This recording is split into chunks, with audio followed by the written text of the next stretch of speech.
आखिर क्यों किया भगवान श्री कृष्ण ने कर्ण का अंतिम संस्कार? महाभारत के बहुत सारे अद्भुत किस्सों में से एक है कर्ण की मृत्यु और उनका अंतिम संस्कार, जो कि बहुत ही इंटरेस्टिंग है। जिन्होंने भी महाभारत को पढ़ा है या उसके बारे में जानकारी रखते हैं, वो जानते हैं कि कर्ण कुरुक्षेत्र के युद्ध में सबसे महान योद्धाओं में से एक थे और वो कौरवों की तरफ से लड़ते हुए अकेले ही पांडवों की सेना को हराने की ताकत रखते थे।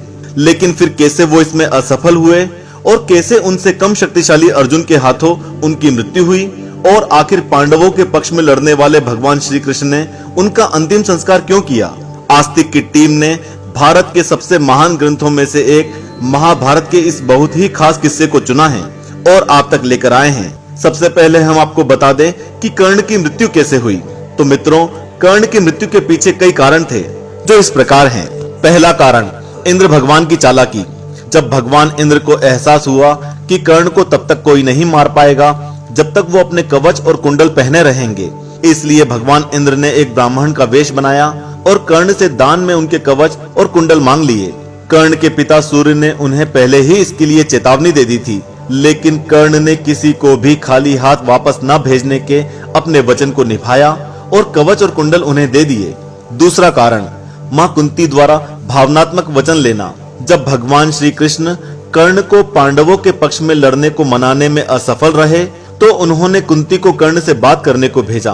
कुंती ने उन्हें बताया कि वह उनका बेटा है और सभी पांडवों का बड़ा भाई है, लेकिन कर्ण ने दुर्योधन के साथ अपनी दोस्ती को ज्यादा महत्व दिया और कुंती की बात नहीं मानी। लेकिन उन्होंने कुंती से बाकी पांडवों को यह राज न बताने का वादा लिया, क्योंकि अगर पांडवों को यह पता चलता तो वो युद्ध नहीं करते।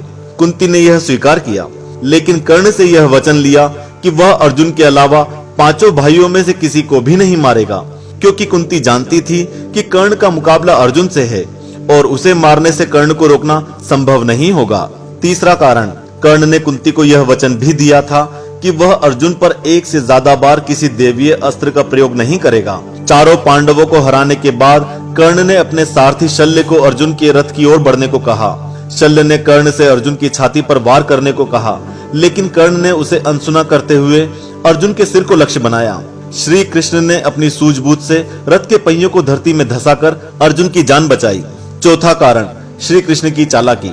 श्री कृष्ण को भली भांति पता था कि अर्जुन कर्ण को एक निष्पक्ष लड़ाई में पराजित नहीं कर पाएगा, इसलिए उन्होंने कर्ण को चालाकी और धोखे से मारने की योजना बनाई और अर्जुन को बताया कि युद्ध के दौरान ऐसी घड़ी आएगी जब कर्ण निहत्थे और बिना सुरक्षा के होंगे और उसे तभी वार करना है। पांचवा कारण, धरती माँ का श्राप। युद्ध के दौरान कर्ण के रथ का एक पहिया कीचड़ में फंस जाता है, जो कि धरती माँ के दिए हुए श्राप का परिणाम होता है। कर्ण अर्जुन को युद्ध के शिष्टाचार के बारे में बोलकर कुछ देर रुकने को कहते हैं ताकि वह अपने रथ का पहिया कीचड़ से निकाल सकें। जब वह निहत्थे और बिना सुरक्षा के पहिए निकाल रहे होते हैं, तभी भगवान श्री कृष्ण अर्जुन को हमला करने को कहते हैं और अर्जुन कर्ण को मृत्यु दे देते हैं। और अब कर्ण का अंतिम संस्कार। जब युद्ध के बाद युधिष्ठिर सभी मरे हुए पांडवों का अंतिम संस्कार कर रहे होते हैं तो कुंती युद्ध भूमि पर आती है। युधिष्ठिर उनसे पूछता है कि माँ, आप यहाँ क्या कर रही हो? तो कुंती कहती हैं कि वह देखने आई हैं कि उन्होंने सबका अंतिम संस्कार किया या नहीं। युधिष्ठिर कहते हैं कि उन्होंने सबका अंतिम संस्कार कर दिया है। तो कुंती कहती हैं, एक का रह गया है, वह जिसे तुम अपना शत्रु मानते हो, लेकिन वह असल में तुम्हारा बड़ा भाई है। और फिर वह सब पांडवों को कर्ण के बारे में बताती है। कर्ण का सच सुनकर सभी पांडव कांप उठते हैं और कुंती पर क्रोधित हो उठते हैं। अपने ही बड़े भाई का वध करने का सोचकर वो शर्म से तार-तार हो रहे थे। और जब उन्होंने जाना कि कर्ण को यह सब पता था और इसलिए उन्होंने उन सब की जान बख्शी, तो वो और शर्मसार हो गए। कर्ण ने श्री कृष्ण से मरने से पहले यह वरदान मांगा था कि उनका अंतिम संस्कार ऐसी जगह पर किया जाए जहां कभी कोई पाप ना हुआ हो।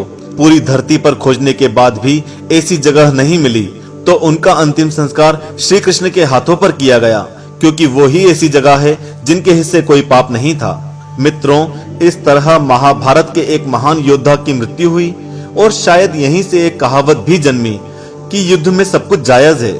इस महान ग्रंथ में सबके लिए सीखने को बहुत कुछ है, इसलिए अगर आपने अभी तक इसे नहीं पढ़ा है तो इसे जरूर पढ़ें, क्योंकि यह आपका जीवन बदल देगी। लेकिन अगर आपको ज्यादा पढ़ना पसंद नहीं है तो हमारे चैनल से जुड़े रहें, क्योंकि हम महाभारत के किस्से चुन चुन कर लाते रहते हैं। जय श्री कृष्ण। ओम नमो भगवते वासुदेवाय नमः।